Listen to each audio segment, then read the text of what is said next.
ആണ്ടുവട്ടത്തിലെ 15-ാം ഞായർ. ഇന്നത്തെ സുവിശേഷത്തിൽ യേശു പറഞ്ഞ വളരെ പ്രശസ്തമായ ഒരു ഉപമയാണ് നാം വായിച്ചു കേൾക്കുന്നത്. വിതക്കാരൻ്റെ ഉപമ.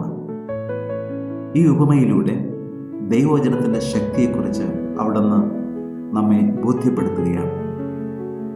ഒന്നാമത്തെ വായനയിൽ യെശയ്യാ പ്രവാചകൻ ആകാശത്തു നിന്ന് വരുന്ന മഞ്ഞും മഴയും ആകാശത്തിലേക്ക് തിരികെ പോകാതെ ഭൂമിയെ നനച്ച് ഫലവത്താക്കുന്നത് പോലെ ദൈവത്തിൽ നിന്ന് വരുന്ന വചനവും ഈ പ്രപഞ്ചത്തിൽ അനുഗ്രഹത്തിൻ്റെ വർഷമായി മാറുന്നു എന്ന് നമ്മെ പഠിപ്പിക്കുകയാണ്. രണ്ടാമത്തെ വായനയിലൂടെ വിശുദ്ധ പൗലോസ്ലീഹ റോമാക്കാർക്ക് എഴുതിക്കൊണ്ട് പറയുന്നത് ദൈവവചനം ഈ സൃഷ്ടിയിലൂടെ അതിൻ്റെ പരിപൂർണതയെ പ്രാപിക്കേണ്ടതാണ് എന്നുള്ളതാണ്. ഈ സൃഷ്ടി അതിനായി കാത്തിരിക്കുന്നു എന്നുള്ളതാണ് വിശുദ്ധ പൗലോസ് നമ്മെ ഓർമ്മപ്പെടുത്തുന്നത്. മനുഷ്യജീവിതത്തിൽ മനുഷ്യന് ലഭ്യമായിരിക്കുന്ന ഏറ്റവും വലിയ അനുഗ്രഹങ്ങളിലൊന്ന് അവൻ്റെ സംസാരശേഷിയാണ്. സംസാരിക്കുവാൻ അവൻ ഉപയോഗിക്കുന്ന വാക്ക് ഏറെ പ്രധാനപ്പെട്ടതാണ്. സംസാരിക്കുമ്പോൾ ഉപയോഗിക്കുന്ന വാക്ക് ഒരു മനുഷ്യനെ ഉയർത്തുവാനോ തകർക്കുവാനോ അവനെ സ്വസ്ഥമാക്കുവാനോ അസ്വസ്ഥമാക്കുവാനോ ഒക്കെ സാധ്യമായി തീരുന്നു എന്നുള്ളതാണ് വാസ്തവം. മനുഷ്യൻ്റെ വാക്ക് ശക്തമാണ് എന്നതുപോലെ ദൈവത്തിൻ്റെ വാക്ക് അതിലും ഏറെ ശക്തമാണ് എന്ന് നമുക്ക് മനസ്സിലാക്കാൻ കഴിയും. കാരണം അവിടുത്തെ വാക്ക് സൃഷ്ടി വചനമാണ്. സൃഷ്ടിക്ക് കാരണമായത് അവിടുത്തെ വാക്ക് തന്നെയാണ്. ഈ സൃഷ്ടിയെ പരിപാലിക്കുന്നതും ആ വാക്കിൻ്റെ ശക്തിയാലാണ്. പ്രവാചകന്മാരോട് സംസാരിച്ചതും പഴയ നിയമത്തിലാകമാനം തെളിഞ്ഞു കാണുന്നതുമായ ദൈവത്തിൻ്റെ വചനം മാംസരൂപമാകുന്നത് പുതിയ നിയമത്തിൽ ക്രിസ്തുവിലൂടെയാണ്. ക്രിസ്തുവാകുന്ന വചനത്തിൻ്റെ ശക്തി സൗഖ്യമായും ഉത്ഥാനമായും പുതിയ നിയമത്തിലുടനീളം നിറഞ്ഞു നിൽക്കുന്നതായി നമുക്ക് കാണാൻ കഴിയും. ഇന്നത്തെ സുവിശേഷത്തിൻ്റെ പശ്ചാത്തലത്തിൽ ഈ വചനത്തെ മനസ്സിലാക്കാൻ ശ്രമിക്കുമ്പോൾ നമുക്ക് ദൈവവചനത്തോടുണ്ടാകുന്ന 4 തരം മനോഭാവങ്ങളെക്കുറിച്ചാണ് ഈ ഉപമ നമ്മെ പഠിപ്പിക്കുന്നത്.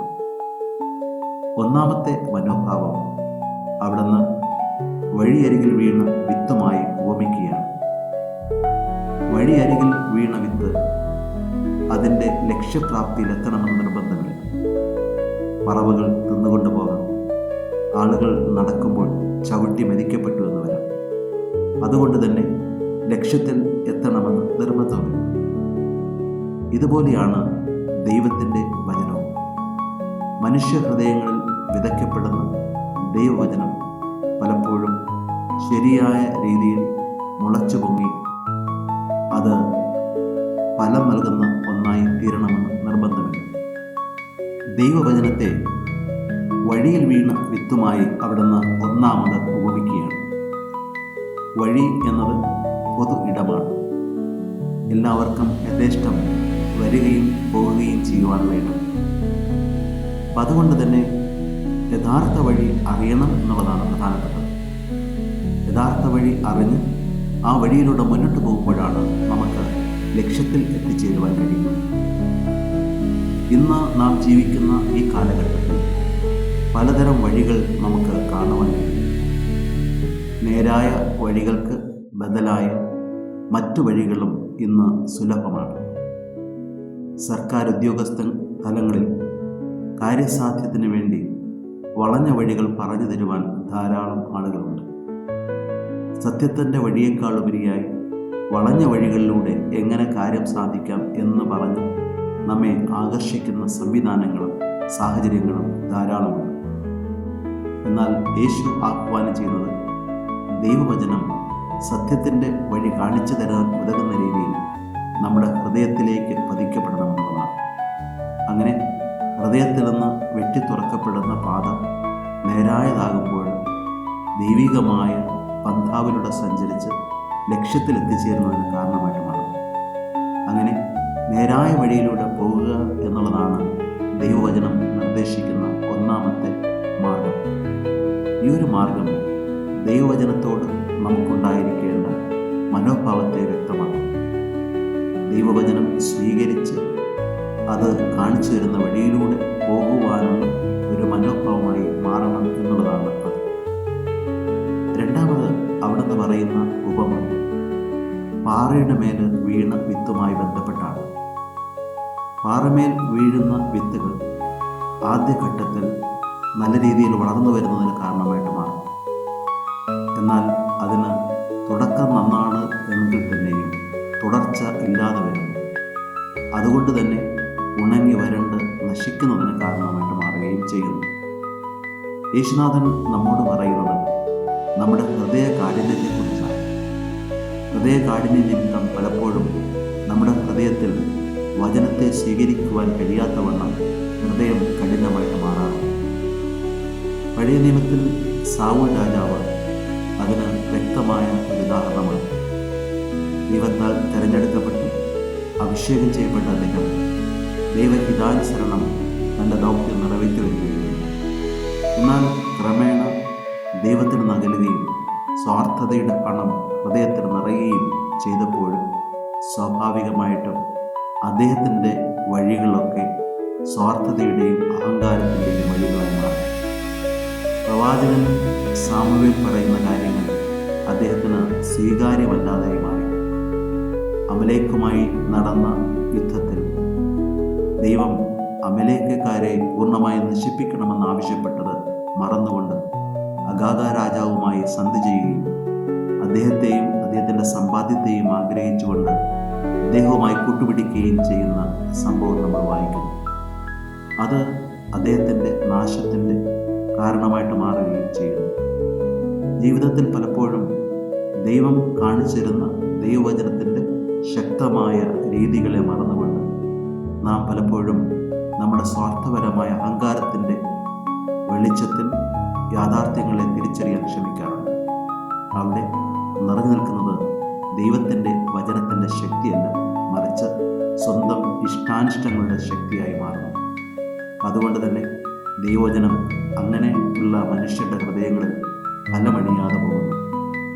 അവിടുന്ന് കാണിച്ചു തരുന്ന ഈ വചനത്തിൻ്റെ മാർഗം ഉപേക്ഷിച്ചുകൊണ്ട് സ്വാർത്ഥതയുടെ പശ്ചാത്തലത്തിൽ കൊണ്ട് വചനത്തെ സ്വീകരിക്കുന്നവരൊക്കെ തീർച്ചയായിട്ടും സത്യത്തിൻ്റെ മാർഗം ഉപേക്ഷിച്ച് അസത്യത്തിൻ്റെയും അധാർമികതയുടെയും മാർഗത്തെ പിന്തുടരുന്നവരാകും എന്ന് അവിടുന്ന് പഠിപ്പിക്കുന്നു. മൂന്നാമതായി യേശുനാഥൻ പറയുന്ന ഉപമ മുൾപടർപ്പുകളിൽ വീണ വിത്തുമായി ബന്ധപ്പെട്ടാണ്. മുൾച്ചെടികളുടെ ഇടയിൽ വീഴുന്ന വിത്തുകൾ സ്വാഭാവികമായിട്ടും അത് ഞെരിക്കപ്പെട്ട് ഫലം അണിയാതെ അത് തകർക്കപ്പെടുന്നതിന് കാരണമായിട്ട് മാറാം. മുൾപടർപ്പിൽ വീണ വിത്ത് നമ്മുടെ ജീവിതത്തിൽ നമുക്കുണ്ടാകുന്ന പലതരം സമ്മർദ്ദങ്ങളുമായി ബന്ധപ്പെട്ടാണ് നാം മനസ്സിലാക്കേണ്ടത്. ജീവിതത്തിൻ്റെ ചുറ്റുവട്ടങ്ങളിൽ നമ്മെ സ്വാധീനിക്കുകയും നമ്മെ പലതരത്തിലും സ്വഭാവത്തിലും മറ്റു രീതിയിലും ആകർഷിക്കുകയും ചെയ്യുന്ന ആളുകളുണ്ടാകും. അവരുമായിട്ടുള്ള ബന്ധത്തിൽ കൂട്ടുകൂടി നാം ആയിരിക്കുമ്പോൾ അവരുടെ സമ്മർദ്ദങ്ങളാണ് ശരി തെറ്റിനേക്കാൾ നമുക്ക് പ്രിയങ്കരമായി മാറുന്നത്. അതുകൊണ്ട് തന്നെ കർത്താവായ യേശുക്രിസ്തുവിൻ്റെ സത്യത്തിൻ്റെ വചനം നമ്മുടെ ഹൃദയത്തിൽ വേരൂന്നാതെ ഫലമില്ലാതായി തീരുന്നതിന് പ്രധാനപ്പെട്ട കാര്യം നാം ചുറ്റുപാടുമുള്ള ആളുകളെ പ്രീതിപ്പെടുത്തുവാൻ വേണ്ടി നടത്തുന്ന തീവ്രമായ ശ്രമത്തിൻ്റെ ഭാഗമായിട്ടാണ്. നമ്മോടൊപ്പം നിൽക്കുന്ന കൂട്ടുകാരെയും നമ്മോടൊപ്പം ചരിക്കുന്ന ആളുകളെയും അവരുടെ ഇഷ്ടാനിഷ്ടങ്ങൾക്ക് വിധേയരായിട്ട് ജീവിച്ചുകൊണ്ട് നമ്മുടെ ഓരോരുത്തരുടെയും സ്വാർത്ഥപരമായ സിംഹാസനത്തെ ഉറപ്പിക്കുവാനുള്ള താല്പര്യത്തിൻ്റെ അടിസ്ഥാനത്തിലാണ് ഈ മനോഭാവത്തെ നമ്മൾ മനസ്സിലാക്കേണ്ടത്. ഇതിന് വ്യക്തമായൊരു ഉദാഹരണമാണ് യേശുവിനെ മരണത്തിന് വിധിച്ച പിലാത്തോസിൻ്റെ ജീവിതത്തിൽ നാം കാണുന്നത്. യേശു സത്യമാണ് പറഞ്ഞതെന്നും സത്യത്തിൻ്റെ മാർഗത്തിലാണ് അവിടുന്ന് സഞ്ചരിച്ചിരുന്നതെന്നും പിലാത്തോസിന് നല്ലവണ്ണം അറിയാമായിരുന്നു. എന്നിരുന്നാലും ജനങ്ങളെ പ്രീതിപ്പെടുത്തുവാനും അദ്ദേഹത്തിൻ്റെ അധികാരം നിലനിർത്തുവാനും അദ്ദേഹം യേശുവിനെ മരണത്തിന് എത്തിക്കുകയാണുണ്ടായത്. ഇപ്രകാരം സത്യത്തിൻ്റെ വചനം മൂടിവെച്ചുകൊണ്ട് മറ്റുള്ളവരെ പ്രീതിപ്പെടുത്തുവാനും സ്വന്തം അധികാര സ്ഥാനങ്ങൾ ഉറപ്പിക്കുവാനും വേണ്ടി സത്യത്തെ കുഴിച്ചു മൂടുന്ന സങ്കടകരമായ ജീവിത സാഹചര്യങ്ങളെ നാം കാണാറുണ്ട്.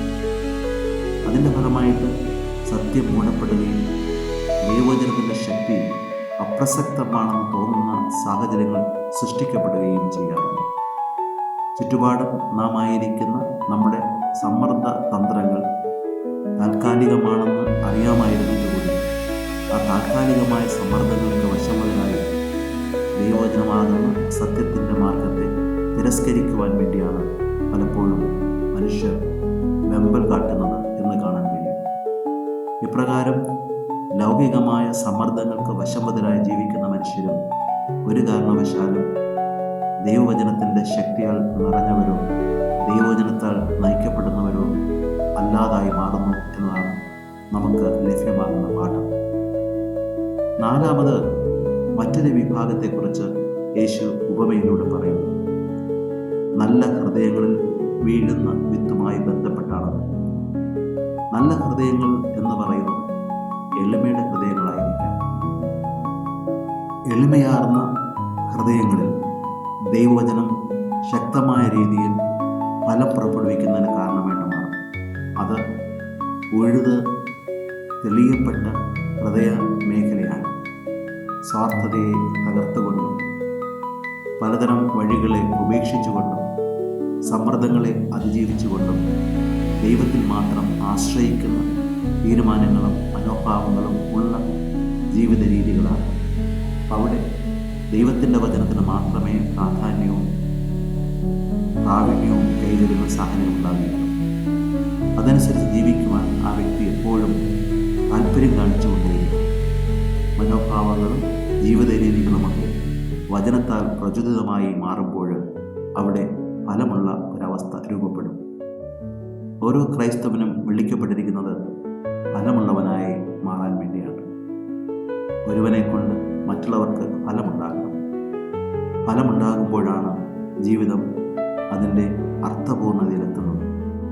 ഓരോ ജീവിതവും ക്രിസ്തുവിൽ നിറഞ്ഞ് അവിടുത്തെ സത്യത്തിൻ്റെ മാർഗം തിരിച്ചറിഞ്ഞ് വചനത്തിൻ്റെ ശക്തിയാൽ ജീവിക്കുന്ന ഒന്നായി മാറുകയും അത് ഫലത്തിൽ മറ്റുള്ളവർക്കും സമൂഹത്തിനും അനുഗ്രഹമായിട്ട് മാറുകയും ചെയ്യുന്ന കാരുണ്യത്തിൻ്റെയും സ്നേഹത്തിൻ്റെയും വഴിയായി മാറുമ്പോഴാണ് ദൈവവചനം ഫലദായകമായിട്ട്